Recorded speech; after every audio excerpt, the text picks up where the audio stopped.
Marietta's history was on full display this Memorial Day weekend. The Castle Museum says hundreds of people took part in the historic Marietta Tour of Homes, a chance to step inside some of the area's most unique houses. Scott Britton, executive director, says the tour isn't just a walkthrough. It helps connect homeowners and visitors to the past.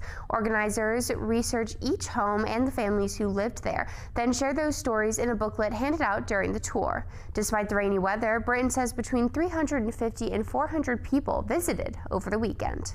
We have our historic Marietta Tour of Homes that we started in 2018, just kind of to show off the rich history and really amazing architecture and individual collections that different people have compiled over the years.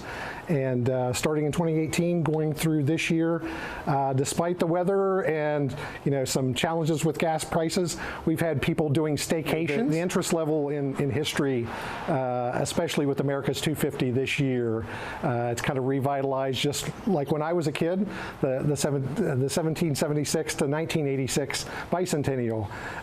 It's the same type of thing. People are rediscovering some of those stories right here in their backyards, and making those connections really is what is important.